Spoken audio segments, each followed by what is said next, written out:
So my talk is entitled, LPS from the Salton Sea Microbiome Drives Neutrophilic Pulmonary Inflammation. So the Salton Sea is California's largest lake, and in the mid-20th century, it was actually an essential ecosystem, home to a variety of species of different birds, as well as fish, and it also served as a bustling tourist destination, attracting visitors from all over the world.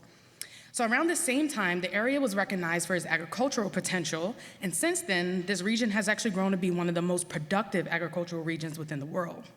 So although once beautiful, the Salton Sea as it exists today is mainly an agricultural sump or wasteland.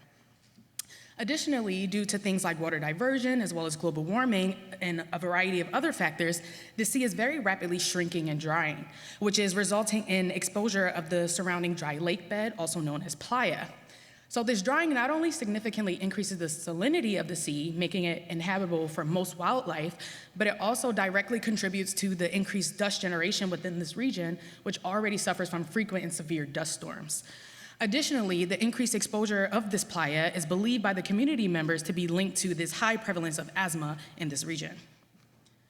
In fact, hospitalization for asthma-like symptoms within this region is double that of the state average, really highlighting the need for answers in this community. So listening to this community, our lab decided to begin studying what exactly is happening in this region. So to do so, we began investigating whether the water or dust samples collected from around the Salton Sea could be the cause for the disease that we know in this community. So we teamed together with the lab at UCR in order to create these passive dust collectors, which are essentially bunt pans filled with sterile marbles on top of 10 feet long poles, and we have them situated at a variety of sites throughout the sea. So we collect water and dust samples using this apparatus, in which we then bring back to the lab, and we process these samples in order to perform mouse exposure studies, utilizing these environmental exposure chambers here, which are actually very important because they allow us to replicate real-world exposure as well as create chronic disease models. So with these chambers, we're able to expose mice to aerosols to test for toxic effects within the lungs. So we did exactly this using the samples from the Salton Sea in order to study if the water or the dust is capable of inducing pulmonary inflammation, and if so, what type of asthma is it causing? So I know we have a very broad audience here, so I kind of want to zoom out for a second and just give a brief immunology overview. So inflammation refers to our body's defense against any invading foreign pathogens, toxins, or anything like this. Now, it is a very complicated process, but ultimately it can be summed up in first your body's recognition of the danger, recruitment of inflammatory cells, the release of inflammatory molecules, and then ultimately the clearance of whatever invading pathogen that there is. So the immune system is very complex, and it has two main arms. The first being your innate immune system, which are your first responder cells. Now, these are the cells that will be the first cells to traffic to the site of infection. They are very short-lived cells, but they produce very general, broad responses. Some diseases require the adaptive immune system to kind of kick in, which although it takes a little longer to kick in, the cells that are involved in this type of immune response are B and T cells, which are a much more targeted response to whatever is invading your system. So knowing whether a disease triggers either one of these arms tells you a lot about the disease pathology, and it helps you to characterize that disease.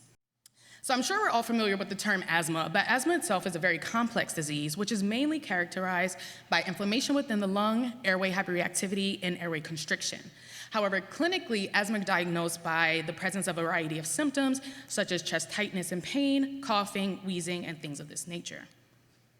So the term asthma is really more of an umbrella term, and there are a variety of different subtypes of this disease, with the main two being allergic and non-allergic asthma. So allergic asthma is caused by the exposure to an allergen such as pollen or dust mite or something of this nature, and it's characterized by the recruitment of cells known as eosinophils. So this is actually the most common form of asthma, and there are a variety of different treatment methods readily available. On the other arm, we have non-allergic asthma, which can be caused by a variety of other things, viral infections, environmental things, and things of this nature, and it's characterized by the recruitment of these cells known as neutrophils. So while this is a less common form of the disease, it is much more severe, and there are currently no treatment methods available. So in order to really begin to understand this disease, we expose animals to various environmental agents to generate models of allergic and non-allergic inflammation. So on one hand, we expose animals to the fungus Alternaria alternata, which is a common household fungus, which is known to generate an allergic inflammatory model. And on the other hand, we expose animals to bacterial components such as lipopolysaccharide, which is a structural component of gram-negative bacterial cell walls, in order to generate an inflammatory profile of non-allergic asthma. So we then took these profiles and compared Salton Sea dust exposure to see what type of asthma this dust and water samples are causing. So in initial experiments done in our lab, we exposed animals to water collected from the Salton Sea, but we compared these responses to water collected from the Pacific Ocean as well as filtered air. And in these experiments, we really noted no histological changes within the tissue, shown on the top left here, as well as no overt inflammatory recruitment generated by, or shown here by these cells, neutrophils being recruited into the tissues. However, we did see a significant upregulation in genes involved in inflammation in the animals that were exposed to Salton Sea water, which actually revealed a profile distinct from allergic asthma. So we then moved on to testing dust collected in the region, in which we noted significant infiltration of cells into the airways, highlighted here by these tissue images. We also noted increased recruitment of these cells, neutrophils, which are again responsible for non-allergic asthma. And you can appreciate here, there's no change in our eosinophil percentages. Additionally, we also noted significant upregulation in the variety of inflammatory genes in Salton Sea dust exposed animals, shown by this chart here on the left. So as previously mentioned, in creating these reference allergic and non-allergic inflammatory profiles, we expose animals to LPS, and these mice, shown here at the top, are generating very characteristic responses to LPS in which you have significant neutrophil recruitment, but no changes in eosinophils. So what we noticed when we compared this response to the dust, we saw that the response to Salton Sea dust, when compared to LPS, shown a very similar pattern with, again, the significant recruitment of neutrophils and no real changes in our eosinophil populations. So this data really led us to hypothesize that LPS is the driving component in the dust that's leading to this pulmonary inflammation, and that this disease is, in fact, not at all your conventional or allergic asthma. So to test this theory that LPS was the causative factor, we exposed animals which lacked the receptor for LPS, also known as TLR4. So here we noted that animals that lacked this receptor were actually no longer able to respond to the dust, as you can appreciate here by this significant decline in neutrophil recruitment into the tissues. So this data demonstrated that the disease is in fact dependent on the LPS receptor TLR4, therefore supporting our hypothesis that this is driving this response. So we then moved on to test LPS concentrations in the dust directly, in which we saw this pattern of increasing concentrations of LPS as you go from the northern region to the southern end of the sea. Additionally, we conducted an epidemiology survey in which we gathered data directly from the families. And this data in the top right actually reports actual asthma diagnoses, while this graph in the bottom represents families who may not have a formal diagnosis, but they have similar symptoms. So what we noticed here was a very similar north to south concentration or asthma diagnosis and symptom gradient, with about 12 to 19% in the northern region, steadily climbing to about 30 and 40% in the southern regions of the sea. So this data really revealed this strong overlap and connection between the clinical survey as well as the LPS concentrations in the dust that we collected.